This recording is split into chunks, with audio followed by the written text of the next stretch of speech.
గొప్పవి. చాలా సార్లు మనము లోబడలేకపోవడం వల్లే చాలా సార్లు ఆశీర్వాదాలు మనము కోల్పోతూ ఉన్నాము.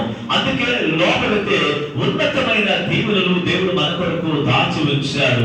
అందుకే దేవుని స్వరం వినబడుతున్నప్పుడు, దేవుని మాటలు వినబడుతున్నప్పుడు వాటికి మనము విధేయులై మనము విధేయత చూపినప్పుడు ఆ విధేయత కలిగిన ఆత్మ ఎక్కడైతే పని చేస్తాడో అభివృద్ధి కూడా అక్కడే పని చేస్తాది. హల్లెలూయా.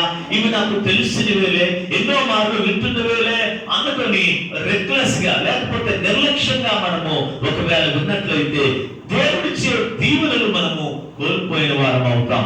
అబ్రహాము పిలుపుకు లోబడినట్లుగా మనకు దేవుని యొక్క వాక్యం తెలియజేస్తుంది. పిలిచిన వెంటనే స్పందించాడు, పిలిచిన వెంటనే ఆ పిలుపుకు లోబడ్డాడు. ఆయన అంటున్న మాట ఏంటో తెలుసా? నీవు అన్ని విడిచిపెట్టి నాతో రావాలి. నువ్వు ఏమన్నాడు ఆయన? ఏమంటే నీవు నాతో రావాలి అనుకున్నట్లయితే ఏమి కూడా నిన్ను ఆటంకపరిచేవి ఏమి కూడా నీ దగ్గర ఉండడానికి వీలు లేదు. దేవుడు దీవించాలి అనుకున్నట్లయితే, దేవుడు ఆశీర్వదించాలి అనుకున్నట్లయితే అన్ని వదులుకొని వచ్చిన వారినే దేవుడు దీవిస్తాడు. ఏమంటే చాలా సార్లు దేవుడి దగ్గరకు వచ్చేటప్పుడు మనము కొన్నే విడిచిపెడతాం, కొన్నిటిని మాత్రము విడిచిపెట్టలేము. ఈ లోకంలో ఉన్నవి కొన్ని ఉంటాయి, అవి విడిచిపెట్టలేము. ఏమంటే మనకి ఇష్టమైనవన్నీ ఎవరు విడిచిపెట్టం, కానీ ఏదైతే చులకనగా ఉంటుందో, ఏదైతే ఈజీగా ఉంటుందో వాటిని విడిచిపెట్టేస్తాం. కష్టమైనవి లేకపోతే ఏమిటి అది మనకి ఇంపైనవి మాత్రము విడిచిపెట్టలేము. వాటితో మనం మిళితమైపోతాం. మందిరానికైతే వస్తాము, దేవుని మాటలైతే వింటాము, కానీ ఆశీర్వాదకరమైన జీవితం లేకపోవటం, దీవించబడిన జీవితం లేకపోవటం, వీటన్నిటికీ కారణం ఏంటంటే ఇంకా నీవు వదులుకోలేనివి ఏవో ఉన్నాయి. అందుకే దేవుడు నిన్ను దీవించలేకపోతున్నాడు. అబ్రహాము పిలిచిన వెంటనే పిలుపుకు లోబడటమే కాదు, కానీ దేవుడు అంటున్నాడు, నువ్వు అన్ని విడిచిపెట్టి నువ్వు రా, నేను నిన్ను దీవిస్తాను, నేను నిన్ను హెచ్చిస్తాను, అనేక మందికి ఆశీర్వాదకరంగా నేను నిన్ను చేస్తాను, అనేక మందికి నేను దీవెనకరంగా మిమ్మల్ని చేస్తాను. దేవునికి స్తోత్రం.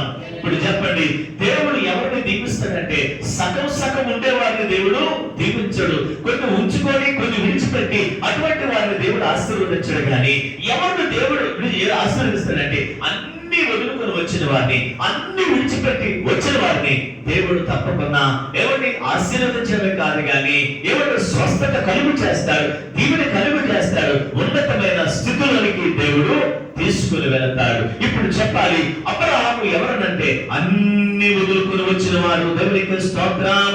హల్లెలూయా. అందుకే పూర్వ దినాల్లో ఐపీసీ పరిచర్యలోకి వచ్చినప్పుడు అన్ని వదులుకొని రావాలి. దేవుని యొక్క పిలుపునంటే కట్టుకున్న బట్టలతో దేవుని యొక్క పరిచర్యకు రావాలి. ఆ విధంగా మా నాన్నగారు కూడా వచ్చారు. ఇంకా కొంతమంది దైవజనులు, శరీర వైద్యులైనటువంటి వారందరూ భక్తులు చాలా మంది అన్ని వదులుకొని ఉద్యోగాలు రిజైన్ చేసి, ఉద్యోగాలు కూడా విడిచిపెట్టేసి, ఏమైనా పిల్లలను విడిచిపెట్టేసి, సమస్తాలను విడిచిపెట్టేసి, గ్రామాలను విడిచిపెట్టి, గృహాలను విడిచిపెట్టి దేవుడి పరిచర్యకు వచ్చిన వారు కనుక అందుకే వారందరినీ కూడా దేవుడు దీవించాడు. దేవునికి స్తోత్రం.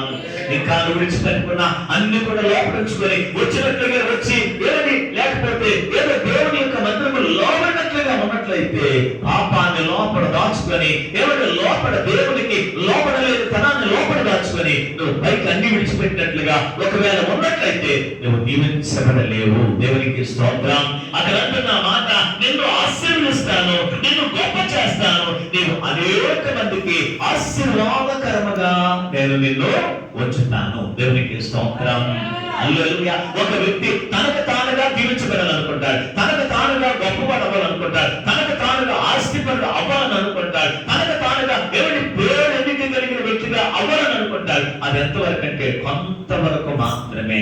దేవుడిచ్చే ఆశీర్వాదం ఏంటో తెలుసా? తరతరాలకి కూడా నిలిచే ఆశీర్వాదం. అందుకే మనం ప్రార్థన చేసినప్పుడు అబ్రహాము దేవాన్ని అంటాం, ఇస్సాకు దేవా, యాకోబు దేవాన్ని ప్రార్థన చేస్తాం. అంటే అబ్రహాము ఆశీర్వాదం అబ్రహాముతోనే ఆగిపోలేదు, కానీ అబ్రహాము తర్వాత ఇస్సాకులోనికి, ఇస్సాకులో నుంచి యాకోబులోనికి, అలాగే యోసేపు, ఇలాగ తరతరాల వరకు కూడా ఆ ఆశీర్వాదము కొనసాగించబడింది. గల కారణం ఏంటంటే పిలుపుకు లోబడ్డాడు గనక, అన్ని వదులుకున్నాడు గనక, అన్ని విడిచిపెట్టాడు గనక, సమస్తాన్ని వదులుకొని దేవుడి కొరకు బ్రతికాడు గనక, దేవుడి కొరకు జీవించడానికి ఇష్టపడ్డాడు, ముందుకు వచ్చాడు గనక ముందుకు ముందుకు వచ్చేవారినే దేవుడు ఆశీర్వదిస్తాడు. రెండు చేతుల పైకి